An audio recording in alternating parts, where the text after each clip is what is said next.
Two boxing legends shared the ring for a third and possibly final time, and once again, they delivered. Katie Taylor edged out Amanda Serrano by majority decision to retain her undisputed super lightweight title in another tactical, hard-fought battle for the boxing fans. So what did we learn from this Trilogy final? Where do both icons go from here, and what does this mean for the future of women's boxing? I'm going to answer all these questions as I'm joined now by DAZN boxing writer and editor, my guy Mark Lelinwalla. He's with me to break it all down. Mark, what's going on, man? Hey Dexter, how you doing? Thanks I'm for having me. I'm doing good, man. I'm doing good. You've covered this Trilogy. It was fun. You were there at Madison Square Garden last night. Before we get started on some of the questions, what were the vibes like? Because it looked really good watching on Netflix. What were the vibes like at the Garden? Oh man, it was truly an electric atmosphere. The vibes were it was a high-spirited atmosphere from the co-main event, which was really good. Yeah, Feel the build up to the main event, like everyone was sort of ready for it. So when that moment came, it felt as loud as the garden could feel. It was something that could give you goosebumps. no, I like that, and that's great. That's great for women's boxing. It's great to be in that atmosphere there at MSG. But Mark, let's start with the results of this fight for the main event. Katie Taylor, she wins a majority decision. It was another close, competitive fight. Did you agree with the judges' scorecards, and what stood out to you the most about Taylor's performance last night? Yeah, so oddly enough, I had it very slightly for Amanda Serrano, and I think that's the tale of this trilogy, um, where there's so many swing rounds. Out of the 30 rounds, so many can be decided for either fighter, and where you wouldn't argue that point.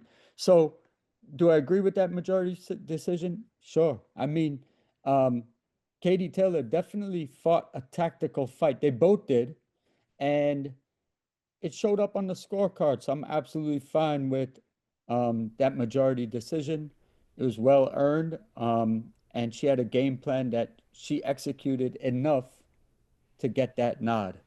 Yeah, I'd agree. She executed enough there, but you and I were talking about this before we started recording, right? And you can look at these rounds, these 30 rounds to this fight, and you can go back and sometimes change your score if you rewatched, and they're so close.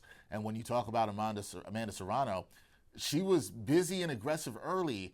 I thought I loved the way she came out in this fight, but Taylor, she seemed to find her timing and her distance midway through this fight. How did you see the tactical battle evolve as the rounds went on in this one?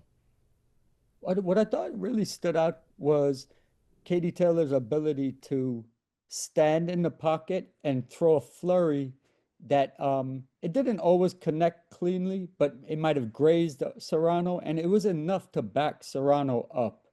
And we didn't see that as much, perhaps in the past two fights.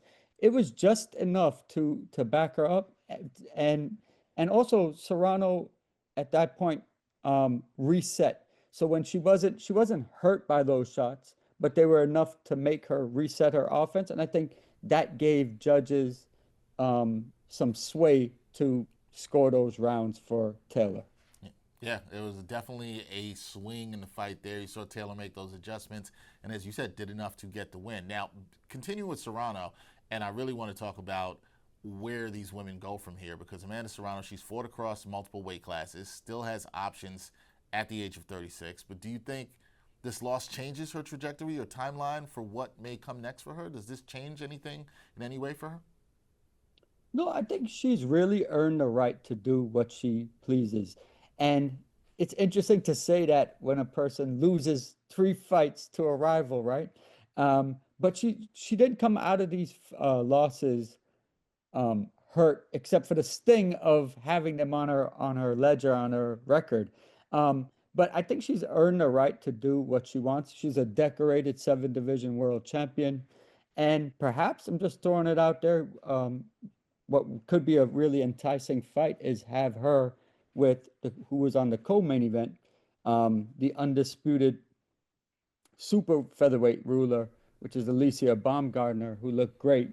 And they're both with MVP, so that would be a fairly easy fight to make, and it would be a stylistically a pleasing one to watch. I thought about that too. I wonder if she would want to fight Bumgarner. It seems like it could be intriguing. Feels like boxing fans would like that. I like to see it. But we listen, in boxing, there's a lot of times we'd like to see something. Doesn't mean it's going to happen, but we'll see if that happens. Now, for Taylor, Mark, she just turned 39, still undisputed at 140. Massive draw for sure, but what's realistic for her moving forward? Is it like for now, is it about legacy fights?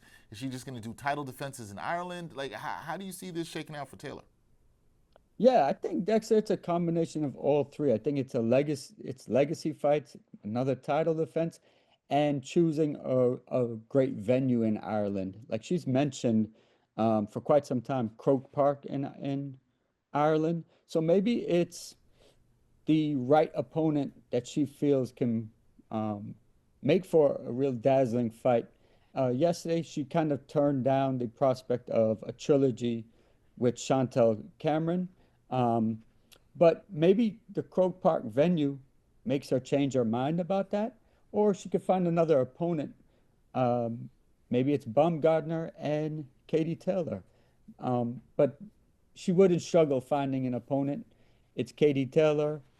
It's just, I think, more about the venue and what it would mean as a legacy fight, sort of toward the near end of her career. Yeah, she's going to really be cognizant of who she chooses as her opponent, but she has a lot of options in front of her, even at the end of her career. So it's very interesting what will be next for Taylor. But this was the trilogy fight, the third fight in this trilogy, probably the final chapter between these two legends. I mean, I don't think we'll see another one, but you never know. How do you think this series will be remembered in boxing history?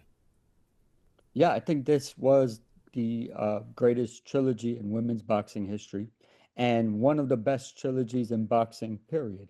Um, to have 30 rounds and so many of those rounds, like we talked about a little bit ago, be, um, swing rounds where you look at it one way, I look at it one way, and we're both right. That's special. That's pretty special. So this third fight didn't have the fireworks that the first two did carried, but it was more tactical, and in many ways, it was a apt, suitable ending, I think, for the wars that they've had before. So I think this will be remembered as just an incredible rivalry. And Katie Taylor said last night that their names will forever be intertwined. And that's a great thing that when you think of Amanda Serrano, you think of these wars. When you think of Katie Taylor, you think of these fights, and um, they'll always be remembered with each other, which is special. Yeah, and I think you're right about something too. It'll be always remembered as one of the great trilogies in boxing history. Huge for women's boxing, and even in the third fight, the platform. It'll be on even the second fight the platform was on, being on Netflix and all of that, and the amount of viewership that it got. So huge moment for boxing, huge moment for women's boxing. The trilogy between Amanda Serrano and Katie Taylor ended on Friday night. That is Mark Lelinwalla, editor and boxing writer for DAZN. Check his work out there. Mark, always a pleasure talking boxing with you. I know you're busy. You got some more boxing this weekend, and we'll talk soon. Thanks, Dexter. Always a pleasure.